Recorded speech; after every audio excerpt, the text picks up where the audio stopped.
Good morning. Welcome. Thanks so much to all of you for joining us this morning. Really excited to have you with us to tune into the fourth segment in our new series of Friday morning gatherings as we highlight innovative education leaders and cutting edge education ideas from really all across our state. Despite the many challenges that so many families, students, educators are facing during the pandemic, we've really been impressed by how K-12 education, post-secondary education leaders are responding, and also how they remain really firmly focused on creating even greater opportunities for students, both now and in the future.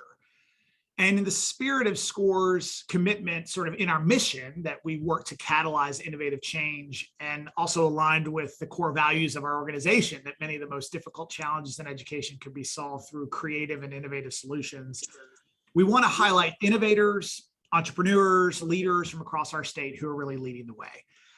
Our goal each Friday is to pick a single topic, a single cutting edge idea, and really to do each week a deep dive to quickly learn more about that idea, to hear about that work from leading entrepreneurs, innovators, and hopefully to trigger some thoughts or ideas that you can take away and apply in your own daily work. I know how busy everyone is, so our goal is to keep these sessions brief and informal. Although we're going to ask that everybody keep your line muted through the conversation, and then later in the discussion, we'll be taking questions, which you can share just by typing them into the chat box at any time as we go, and we'll do our best to get to as many questions as we can. This morning, I'm really excited to welcome Krissy DeAlejandro and Dr. Anthony Wise to join us to talk about the exciting new work they're doing together through the Knox Promise pilot program that's working to connect graduating high school seniors in Knox County who are eligible for Tennessee Promise with the ongoing support each student really needs to help them persist and complete their college degree or certificate. So let me make some quick introductions and then we'll get right to learning more about Knox Promise. Krissy DeAlejandro is the Executive Director of tnAchieves, the Knoxville-based nonprofit dedicated to increasing higher education opportunities for high school students all across Tennessee.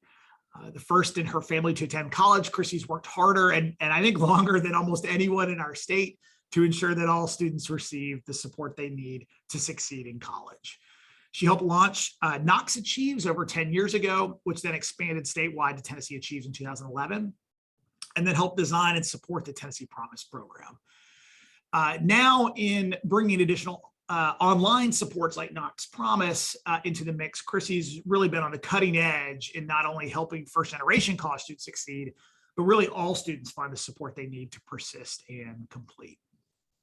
Dr. Anthony Wise has been the president of Pellissippi State Community College in Knoxville since 2011, directly overseeing the college's participation in tnAchieves, Tennessee Promise, and now the Knox Promise program. His tenure has really been marked by a real focus and commitment to students, and really for good reason. From 2007 to 2011, he served as vice president of the college's learning division, and after 3 years as the department head of liberal arts and 9 years teaching history before that. In 2015, Dr. Wise and college were honored when he welcomed President Obama to his campus to highlight the college's work and to host the unveiling of America's College Promise initiative. And just, I hope y'all will join me in welcoming Anthony and Krissy to our conversation today. And maybe just to start, Anthony, may turn it over to you first to share a bit from a community college perspective, why student support programs like Knox Promise are needed. And then we'll turn to Krissy to hear all about how Knox Promise works and the results you both have seen to date, and then we'll follow up with questions in a bit. So I will turn it over to Anthony and Krissy. Thanks again for being with us today. Thanks, David, for that great introduction. It's great to be with you and the folks on the Zoom, and always great for me to present with Krissy and talk about the work at Pellissippi State and the work that we've done together. For me, it really does start with students, and I kind of wrote down 2 or 3 examples to think about.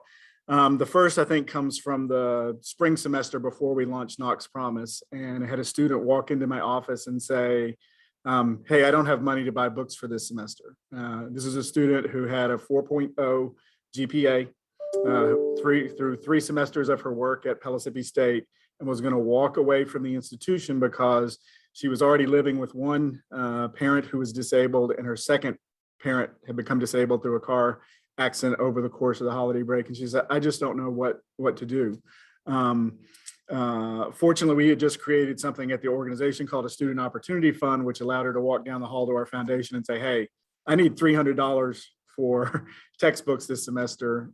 We got it to her. She stayed in. She graduated from Pellissippi State, and she was able to successfully transfer to the University of Tennessee. So I think one of the founding principles is many of our students have needs. A lot of times those are needs that those of, my children, they just call me and say, hey, I blew out a tire.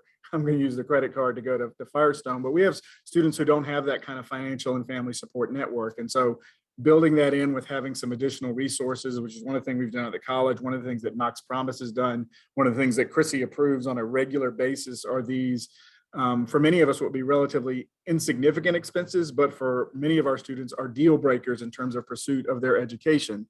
The other thing that Krissy will talk about, and again, we're trying to build this on, is having a relationship with somebody where they can go and say, hey, this is a challenge I face. How can we work through it? Second example, 5 days before the semester started this fall, got a text from a local minister that I know that says, hey, somebody I know in my church is going to start at Pellissippi State this fall. He's homeless. So one of the things we've done at the college, again, kind of in that same spirit of building a holistic network of support, who can we connect the students to? What are the resources that are available? We connected them through a new office we've created to see if we could stabilize their housing enough so that they could start school the following week. So Tennessee's done great work in providing support for tuition and mandatory fees, but a lot of the conversation over the last few years, what are those costs that go beyond that? And how can we provide support for that and relationship through that that allow our students to get engaged? So on campus, we've done things like create a student opportunity fund through our foundation, create new offices. So we have an office of student care and advocacy, so we can refer students to that so they can get that housing support they need or food support they need. And then we've just created this year an office of persistence and transitions. So to look at that relationship piece to make sure that students have a connection point so they can ask those questions. Our partnership with tnAchieves over the years and Knox Promise, very often we find that their goal and mission and work aligns with what we want to do at the college. And Krissy can talk a little bit more about Knox Promise, but it's really built on those foundational pieces that I just talked about. Having a relationship with a student and providing that additional bit of support so that they don't walk away from what we really hope is a path to the middle class and social stability for their families and a true opportunity for them. So Krissy's got some data to share and talk a little bit more about the program. Thanks, David. Thanks, Anthony. Good morning, everyone. As Anthony said, we've done this song and dance plenty of times. Anthony's on my speed dial. We talk at least once a week. And so it's a really great partnership that stretches over 13 years now. So one of my favorite things about Pellissippi State is, I think, minus one idea that I'm still really holding on to, Anthony. Everything that I approach him about, he says yes to. So I can come to him and say, I'd really like to incubate an idea at Pellissippi that if it works, that we could potentially spread statewide, much like Knox Achieves became Tennessee Promise. I'm still holding out for that one last idea, Anthony, not finished with it yet. But I'm going to share some slides with you that really walks you through the programmatic details and then the results that we're seeing thus far. First, I'd like to thank SCORE and the Haslam Family Foundation for their support and for driving much of this work. But in 2019, we were approached by SCORE and the Haslam Foundation really to ask the question, if you had additional dollars and could create an ideal program building off the success of Tennessee Promise, what would you include? And so at tnAchieves, we approach our work really by looking at two factors. Number one, what are students telling us? We're talking to countless students every day, every week. We're practitioners, and so our ears are always open to what students are telling us. And number two, what is the data? What's the story behind the data? And so looking at those two pieces of the puzzle, what we knew were that as Anthony said, students need someone that will be in their corner, and we've always had a robust volunteer mentoring program, and it's amazing what our 9,000 plus volunteers do each year to ensure students are transitioning from high school to post-secondary. But what happens during that freshman first semester is often gray, what I like to refer to as sticky. It's not black and white. It's a very difficult lift for a volunteer to really think through some of the non-academic life challenges that our students face. And so we have created a proactive coaching model. It's not one-to-one coaching, it's more like 1 to 250, but they're dedicated full-time members of the tnAchieves staff who are waking up every day and proactively building the relationship with our students. Every student in Knox County who graduates from a Knox County high school and transitions into a Tennessee Promise eligible institution has access to what we refer to as a complete coach under the Knox Promise umbrella. Again, it's every Knox County student, which I really think is the magic here, proactively working with our students. Students who come from a household that earns $70,000 or less also have access to what we refer to as completion grants, also known as emergency aid. Just as Anthony was referencing, really small items like putting gas in your car. I heard yesterday a story about a family who borrowed $10 to put gas in the car to get the student to school. I mean, it just sort of is very difficult for many of us to wrap our brains around that, but the need is incredibly real. So for us, it's the marriage of those two things. So you've got this proactive relationship with that person that cares deeply about your post-secondary success and you as a human, along with this additional support during their journey. As you can see here, we've served about 3,000 students since we launched in 2019, and we've provided over $1 million in textbook and completion grants since inception. I will tell you, I've been doing this a long time. I'm coming up on my 14th year. David said I've been doing this longer. I think that just means I'm really old, but nonetheless, for me, what's been incredibly surprising is the housing and food insecurity our students are facing. I think I knew it anecdotally, but we're now seeing it in very black and white and real ways through the Knox Promise program. Next slide.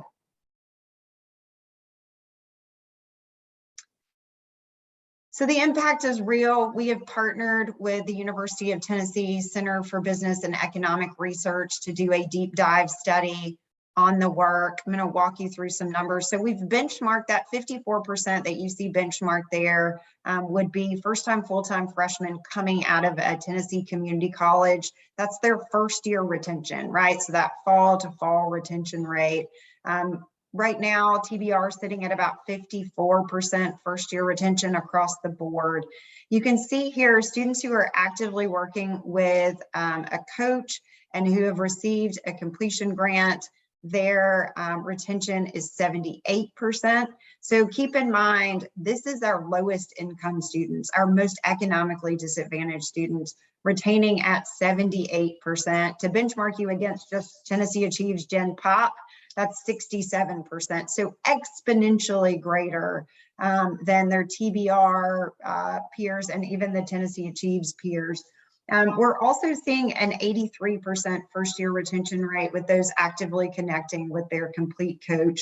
Again, those coaches are reaching out proactively to students. We're tracking this in real time and seeing what feels to me some mind-blowing results. 83%, Jackie on my team and I were like, wait a second, this is truly incredible. And so we're just thrilled with the results, but no, again, there's much work to do to make sure that this retention rate translates into a completion graduation rate. So our work is not done with these students. Next slide.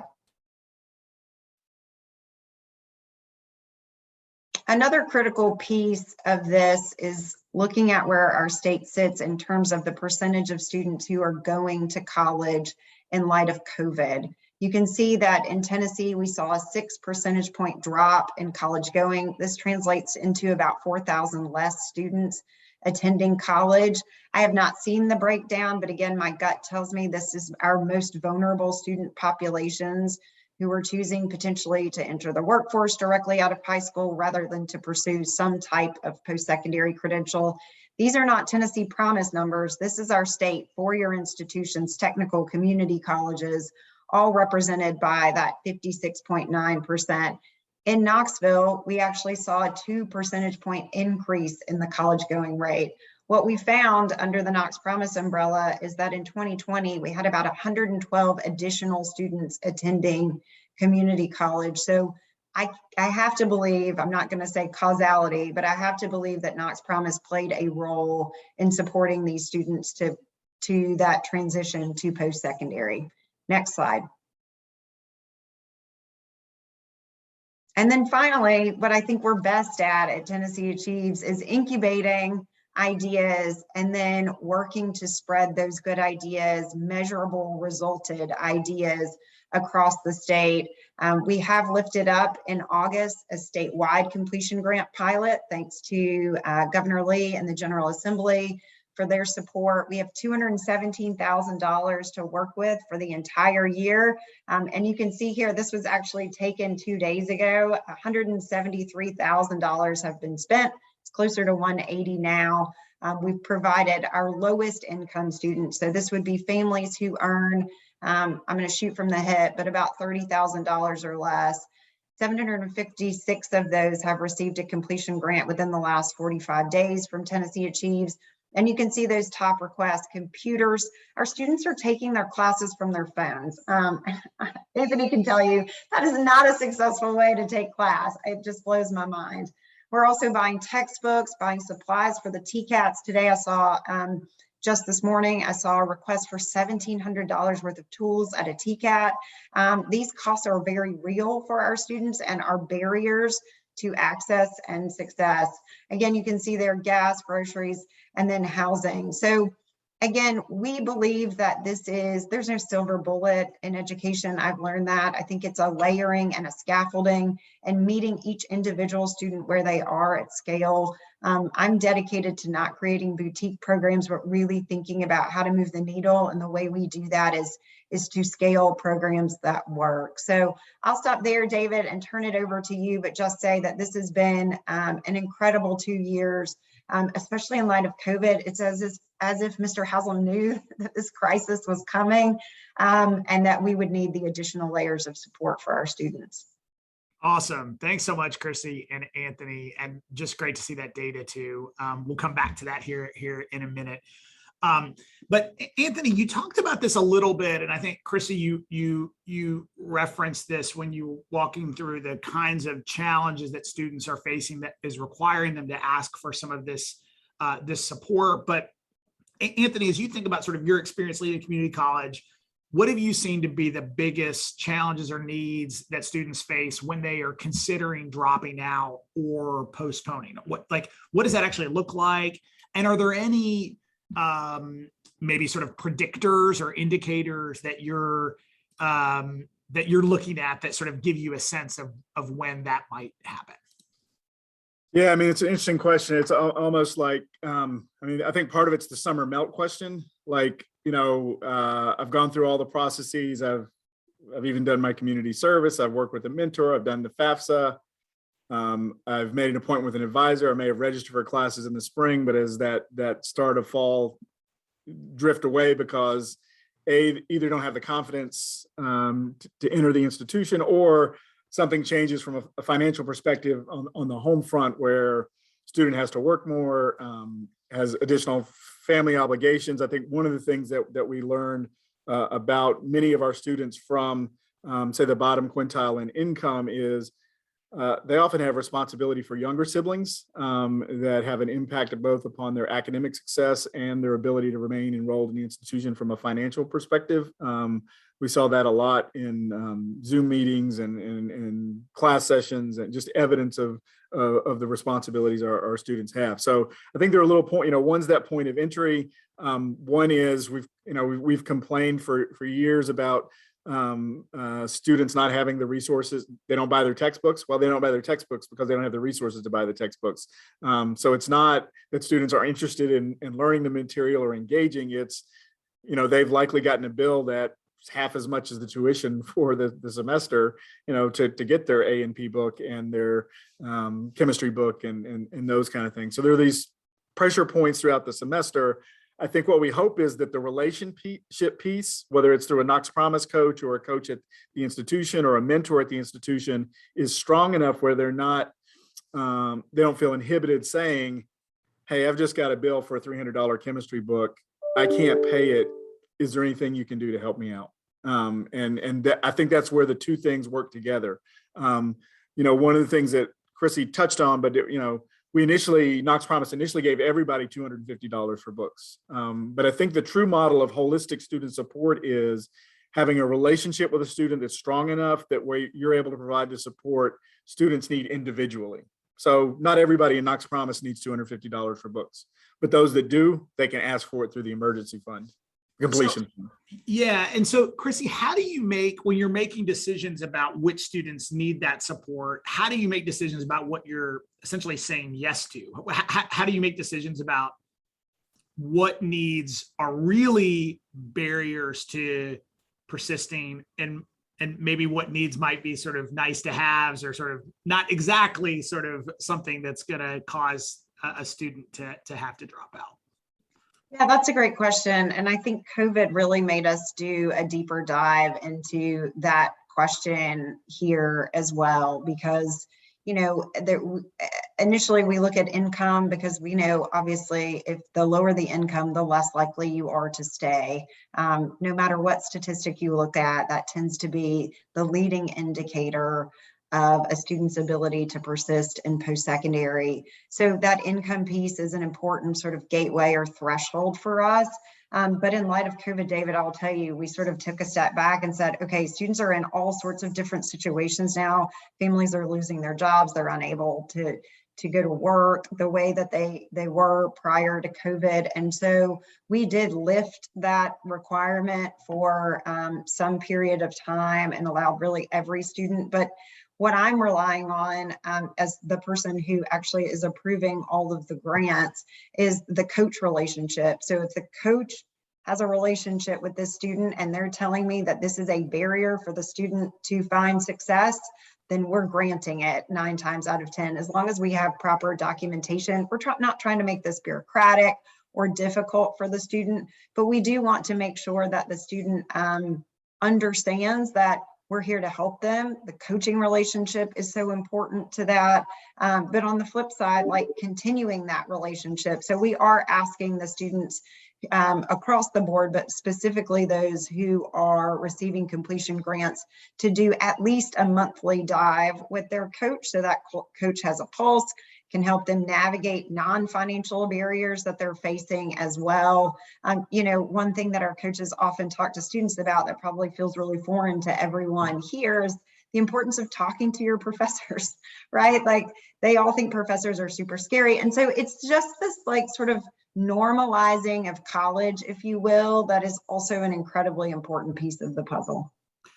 Krissy, just building on the point about coaches, can you talk about what the actual relationship looks like? So imagine I'm a Knox County, high school student. I'm a senior. I've just graduated or I'm about to graduate. Like, what's the relationship look like from that point through, through the summer, through, enrolling, through showing up on day one, and then kind of that first year at Pellissippi as an example? Yeah, that's a great question. So our students begin hearing from their coach the second week of November. So the moment we have those Tennessee Promise applications in hand, and by the way, we work with 89% of the state's high school seniors annually. So it's a lot of students coming to us.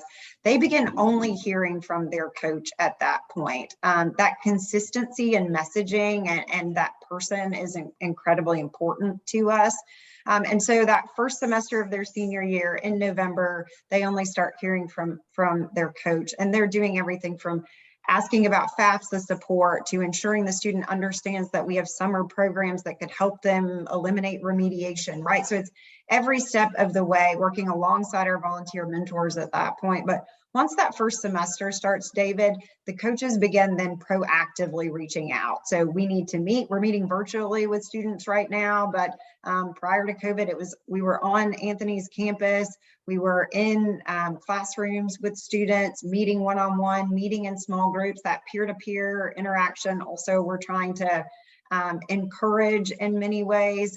And so it's a lot of coach reaching out time and time again to ensure the student not only knows there's someone in their corner, but knows that it's an important relationship. What we know and what I tell my coaches often is if they do build that relationship and they have at least 3 touch points over the course of the year, their likelihood of success increases by 25 percentage points. So it's a huge piece of the puzzle for us to reach that 3-point mark. And then Anthony, actually I should say first, if folks have questions, feel free to drop them in the chat box. We'll be sure to get to them before we end here. But Anthony, from the community college perspective, how is this different from what you may have been doing before? Like what impact has the Knox Promise work had on the Pellissippi sort of student population on the campus? What looks different? And maybe even just sort of like zooming out a little bit, how is this different than what your peers perhaps at other community colleges may be doing right now or have done in the past? Yeah, so what Knox Promise has helped us do is to think about the formality of that coaching mentoring relationship. So, almost every student, when I talk to students at commencement, they can tell you who their mentors are on campus. They, sometimes it's their biology faculty member. Sometimes it's the people who work in the cafeteria that they see at lunch every day who says, hey, how are you doing? They've got a relationship with somebody at the institution who makes them want to stick. What Knox Promise does is it formalizes that. It creates a system for checking in with the student.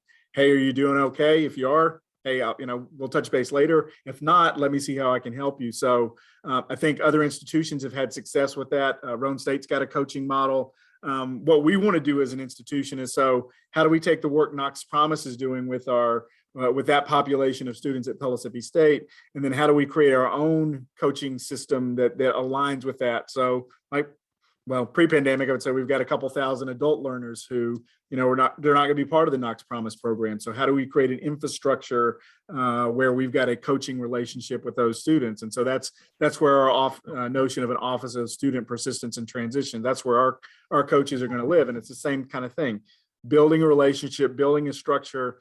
Krissy used the term, we need to move away from boutique programs, which can be successful for 24 or 48 or 72 students, and figure out how we build systems and structures that can support, hundreds or thousands of students as they move through an academic cohort. And, that's the work we've got to do over the next year. Is all right, here's what Knox Promise gives Pellissippi State as an institution. What can we as an institution give to our other students to support? Because those are game changers, going from 54% to 78 or 83%. That's a big deal in terms of persistence and retention. We know if we can get a student to the start of that second year, the likelihood of them completing the second 30 hours and getting an associate degree increases dramatically. The challenge for us and the work is in, how do we get a student to that 30-hour mark at the end of their first year? And can I hop in here and just say, I think part of the magic with the coaching too for us is that our coaches are near peers. Many of them have just been on this journey. Our coach age ranges from like 22 to 27, right? Like they're very young. They've just experienced what the students are going through. So that relatability piece, I think, is huge. I can't stress the importance of that enough. They don't want to hear from me. I'm like an old lady that is just like lecturing to them, right? But someone who can say, oh, you know what? I was just there. What has made me so happy, and I was actually sharing this with my board yesterday, is that many of our coaches are former Tennessee Promise students. So not only they've walked the journey of the community college and then the transfer to four-year institutions, and so they can say, like, I was there too. I even had that professor too. Oh, I've been in that building, right?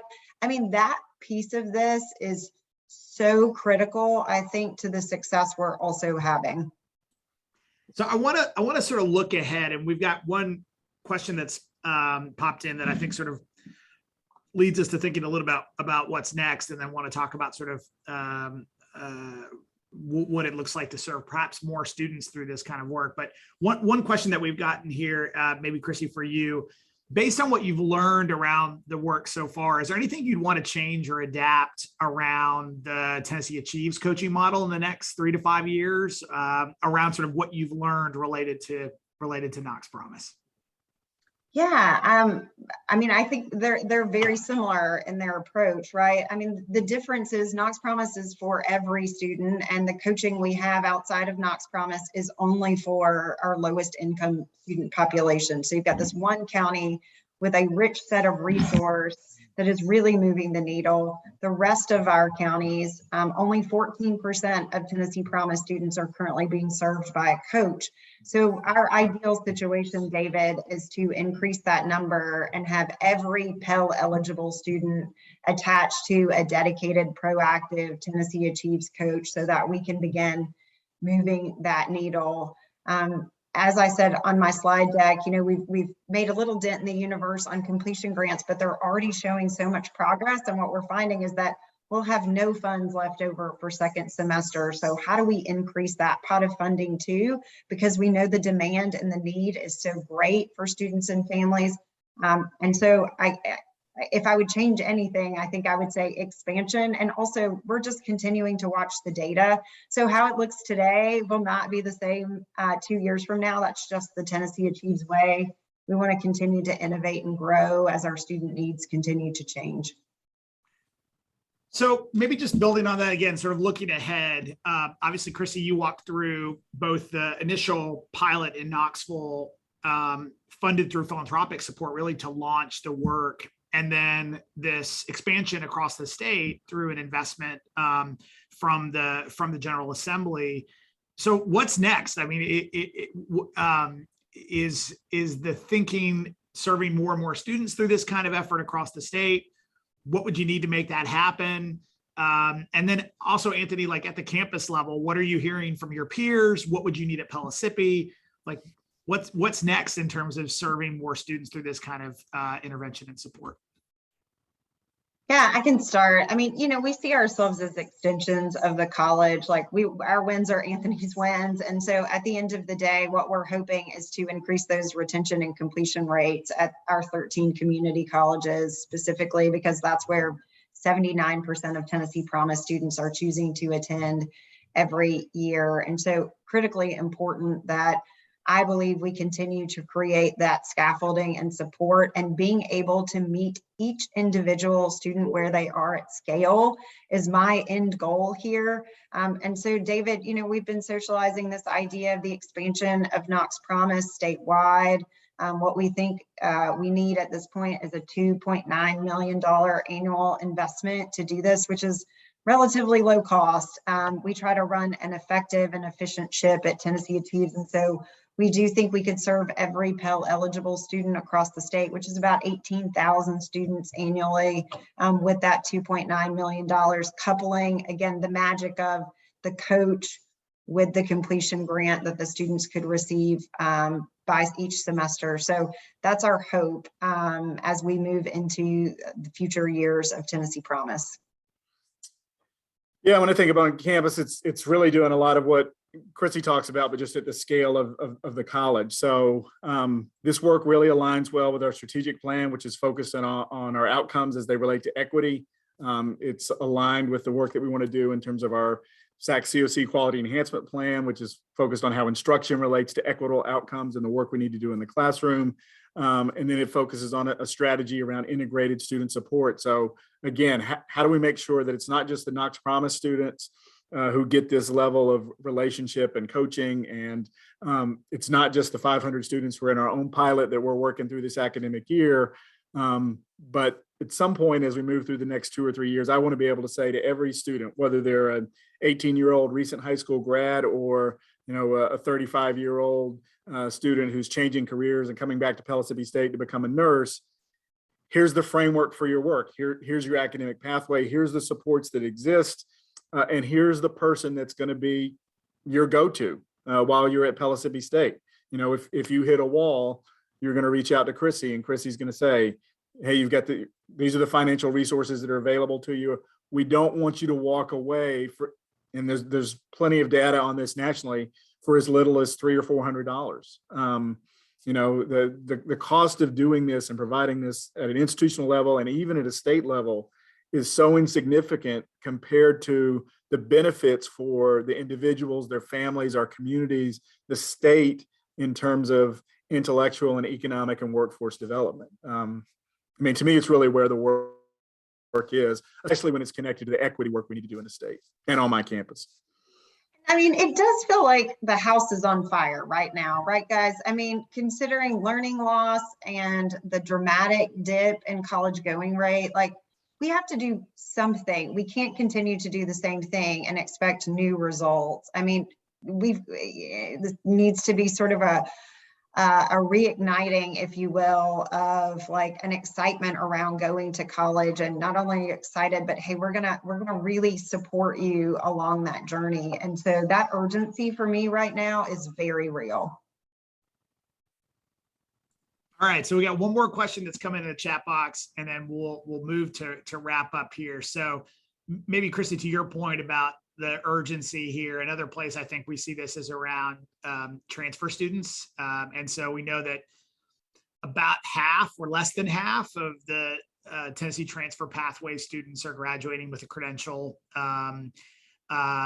within 6 years. And so the question that we got here is, how could we address barriers to credit transfer coupled with the work that's happening around completion? And maybe that's a question for either of you to tackle. So this is the new frontier at tnAchieves. We're actually just began some pilot work with transfer, and here's the reason. 67% of our students tell us that they want to transfer. That's actually an August 2021 survey statistic, but only 25% of them do. So there's so much opportunity between that 67 and 25 that we have lifted a pilot. The pilot provides free coaches across the state. We have an East, Middle, and West coach. They each have a cohort of students who are currently community college sophomores who said, I would like to transfer. And we're hoping to move the needle. 992 students in the initial cohort, again, being proactively coached. What we're actually finding, David, and this is sort of what always strikes me, is that there's nowhere for the students to go to really find information in a consolidated place. And so we're trying to put, there's UT Promise, there's ETSU Promise, there's MTSU Promise. So there's a lot of financial resources out for students to make this leap, but they do not know about them at all. And so you go from free college for our Promise students to paying, and that feels hard to navigate.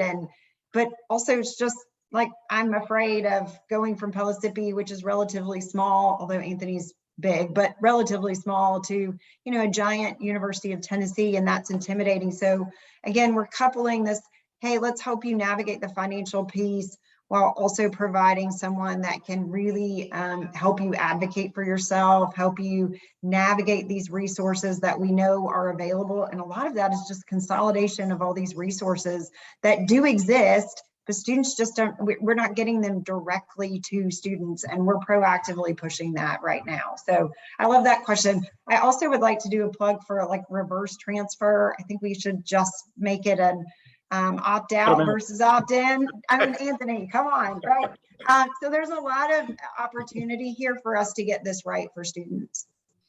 Yeah, so we did a study a couple years ago with the UT College of Communication around this, and we found exactly that. So even students who finished successfully on Promise and with good GPAs and academically would be prepared to transfer, particularly if they were low income, first generation students of color, were unlikely to complete the transfer because they weren't confident in the financial support to move from the 2-year to the 4-year institution. So clearly, I think that's one of the things that we see going on. The thing that worries me about that is, while there's clear benefit to completing an AAS and a technical program, whether it's nursing or engineering or cyber, and from an income perspective, that's not as clear from just a general associates of arts and a transfer. I mean, ultimately, you have to complete that bachelor's degree in order to see the economic benefits of going post-secondary. The other thing, and I was talking to Russ a little bit, Deaton about this a little bit yesterday at TBR, is there more communication we have students as they move into making sure that they really understand what a transfer pathway is, and if they want to commit to 4 years, or if there are viable 2-year programs in management or accounting or finance that are more aligned with their ultimate goals and entry point into the workforce. So I think there's some couple of opportunities there. I'm excited that we've got this pilot going on, but clearly there's much work to do there. All right, last question. It's a question we ask every week. 20 years from now, you're looking back, what's going to look different in the way we support students to post-secondary success, completion, a great job? What's going to look different, or what do you want to look different? Krissy, what do you think? That's a hard question. I mean, I hope we close equity gaps. I mean, that's the first thing that comes to mind for me, is that we've been really intentional about digging in with the students who need us most. And, I do think that comes with coaching. I do think that comes with investing in people that are investing in our students in a very intentional way. I hope we begin talking to students about post-secondary much earlier than we do now. Obviously, I get asked that question all the time. tnAchieves, that doesn't feel like we have bandwidth right now to do that, but I see the value and importance of talking to students about what they want their journey to be, what their aspirations are, and then aligning that with expectations around what high school needs to look like around those aspirations. I think there's a huge disconnect between those things at this point. And so, I hope that we're really intentional about clearing the bureaucratic pathways that often stand in our way of seeing success. Much of this is like, let's put students first as opposed to institutions or systems first. We don't have to do things the way that we've always done them. Why can't we think outside the box? And I think if we continue to put the student at the center of the conversation, Tennessee can see immense gains in that space. All right, Anthony, 20 years from now, aside from the Preds having a Stanley Cup by that point, what else will be different? All right. Well, hopefully Nashville SC will have a few. And Nashville SC, exactly. Right. I think about all the good work that's happened in the last decade or so around access in Tennessee, and clearly, I think, as Krissy mentioned earlier, we're sort of at an inflection point coming out of the pandemic, and need to recommit to some of that. But 20 years from now, I hope we've made real gains and maybe even eliminated the equity. I mean, that's got to be at the foremost of the work. I think at the institution, within the system that I work in, for the state higher ed as a whole, I mean, that has got to be top priority. But I think when you come down under that, it's what can we learn about working at the system level and the structure level as opposed to the boutique level. And then the things that come to mind are true alignment between CTE programs in the high schools and dual enrollment programs in the high schools with the technical colleges, the community college, the universities, creating what I think of as learning ladders within our institutions. So you've got folks who can move through a variety of educational opportunities and in and out of the workforce as they need to. Not everybody needs to complete their post-secondary experience at 22, but they should have a learning framework that allows them to have a technical certification at 18 and a TCAT diploma at 20 and an associate of applied science at 24. And maybe they get that bachelor's degree at 40 and it allows them to take the next promotion in leadership role. So true learning, ladders and some seamless alignment of the work. Because honestly, I mean, we're all in this together, right? We want to have the best communities we can have in our state. And, I believe the only way we're going to get there is by working together to create great opportunities for the folks who live here with us. Awesome. All right, Anthony, thank you. Krissy, thank you. Really grateful for your leadership in this work. And thanks so much for being with us to share the work of Knox Promise, but also sort of what this work should look like moving forward across our state. Before we close, want to also invite folks to join us again here next Friday, same time, October 15th. We'll be announcing our special guest who'll be joining us for next week's conversation shortly. Look for the registration info soon, as well as a link to this morning's session on our YouTube page that'll be coming. And we'll also be sharing that over social media as well. Thank you all again for joining us. Hope you have a great day, great weekend. Look forward to seeing you all very soon.